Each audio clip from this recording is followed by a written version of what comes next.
सभी को नमस्कार। आयुक्तालय कॉलेज शिक्षा द्वारा चलाए जा रहे आनंदम कार्यक्रम 2020 की रूपरेखा के बारे में अपन चर्चा करेंगे, जिसके तहत विभिन्न बिंदु दिए गए हैं, उन पर आपको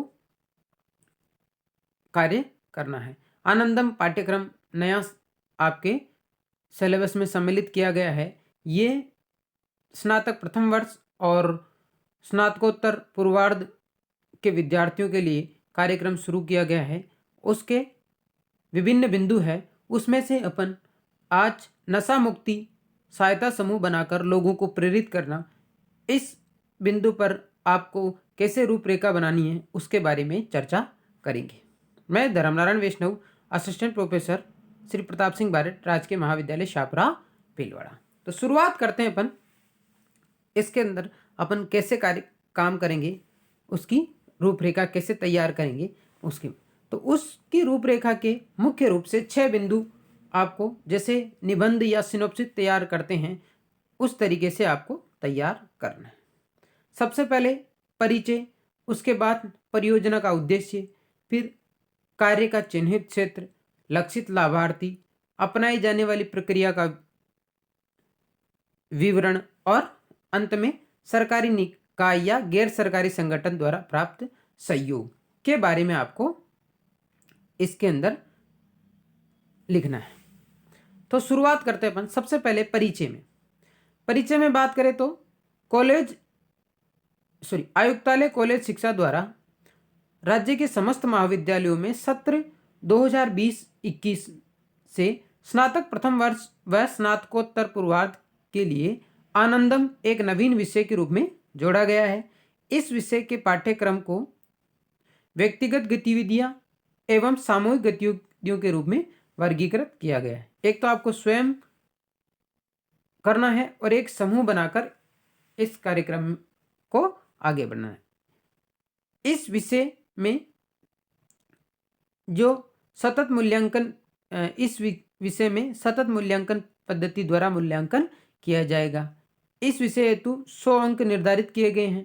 सामूहिक गतिविधियों में जो विभिन्न बिंदु दिए गए हैं बिंदुवार, जिस बिंदु पर आज अपन चर्चा करेंगे उसमें से आप एक ये बिंदु भी ले सकते हैं। नशा मुक्ति सहायता समूह बनाकर लोगों को प्रेरित करने का कार्य किया जा सकता है। ये आनंदम कार्यक्रम के तहत ये आप बिंदु ले सकते हो।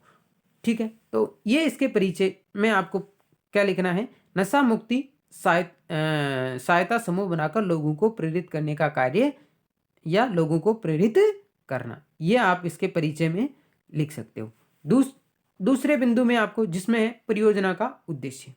परियोजना का मुख्य उद्देश्य क्या है, युवाओं के अंदर नशा मुक्ति जागरूकता अभियान संचालित करना या आम जनता के बीच नशे के दुष्प्रभाव के बारे में जागरूकता फैलाना, युवाओं को नशे से बचाने के लिए समूह बनाकर नशा मुक्ति के लिए अभियान चलाना, जिससे युवाओं को नशे से होने वाले दुष्प्रभावों की जानकारी हो सके तथा समाज को नशे के दुष्प्रभावों से बचाया जा सके तथा आने वाली पीढ़ियों को इसके बारे में जागरूक किया जा सके और भारत और राज्य को के लोगों को नशा मुक्त या नशे से निजात दिला सके। ये परियोजना के उद्देश्य में आपको इस तरीके से बिंदु बनाकर कि आपको क्या क्या कर सकते हो इस परियोजना के तहत, इस परियोजना का उद्देश्य क्या है नशा मुक्ति परियोजना का, तो वो बिंदु आप बिंदु बनाकर बिंदुवार आप इसके अंदर लिख सकते हो। ठीक है, नेक्स्ट आगे कार्य का चिन्हित क्षेत्र, जहां आप रह रहे हो उस कॉलोनी मोहल्ले या फिर जहां, जैसे शाहपुरा क्षेत्र की बात करें तो शाहपुरा के आसपास का क्षेत्र या जो कॉलोनी जिस कॉलोनी में आप रह रहे हो उस कॉलोनी को आप चिन्हित कर सकते हो या आसपास की कॉलोनी या गांव को आप गोद लेकर उसमें ये अभियान चला सकते हो और ये कार्य उसमें आप कर सकते हो। और चिन्हित क्षेत्र का नाम इस बिंदु पर आपको उस जो चिन्हित आपने क्षेत्र क्या है उसका नाम आपको मेंशन करना है कि भाई इस क्षेत्र में हमने काम किया या इस मोहल्ले में या इस वार्ड में ये कार्य या इस अभियान के तहत हमने कार्य किया, तो उसको इसके अंतर्गत मेंशन करना है। ठीक है, नेक्स्ट लक्षित अभ्यर्थी।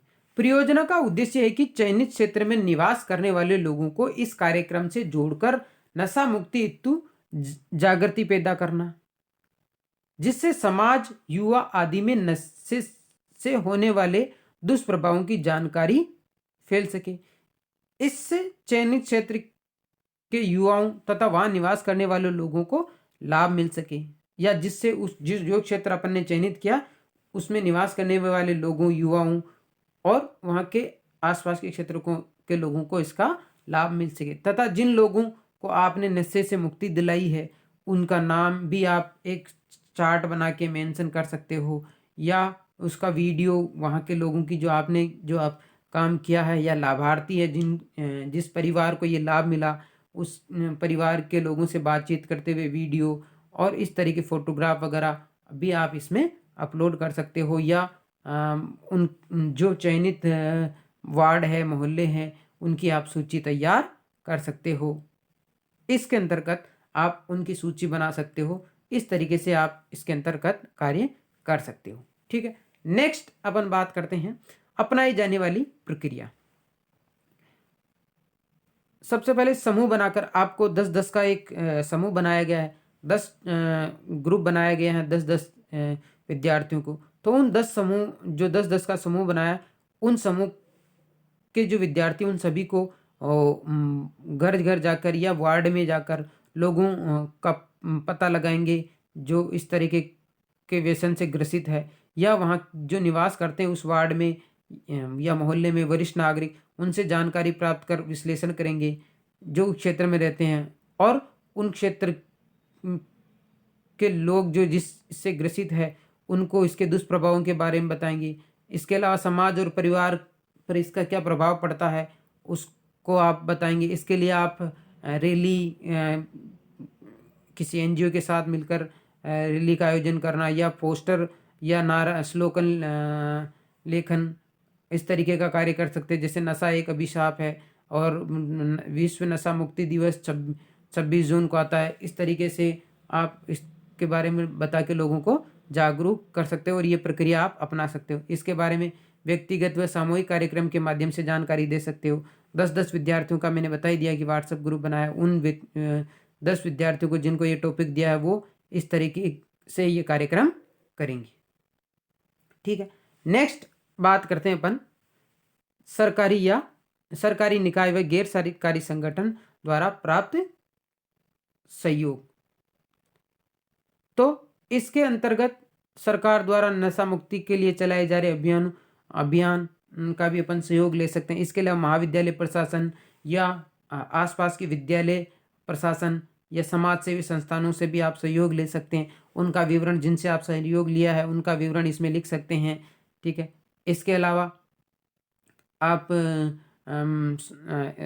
विभिन्न एनजीओ वगैरह जो इस क्षेत्र में काम कर रहे हैं उनसे भी आप इसके सहयोग ले सकते हैं, और उनसे आपने क्या क्या सहयोग प्राप्त किया उन सब का विवरण इसके अंतर्गत आप लिख सकते हैं और इसके अंदर आपको मेंशन करना। इस तरीके से पूरी आपको एक सिनॉप्सिस बनानी है इस टॉपिक पे जो मैंने आपको आज बताया है, जिसमें आपको 6 बिंदुवार आपको मेंशन करने हैं और 10-10 के ग्रुप में ये काम करना है। ठीक है, आशा करते हैं ये टॉपिक आपको समझ आया होगा। धन्यवाद।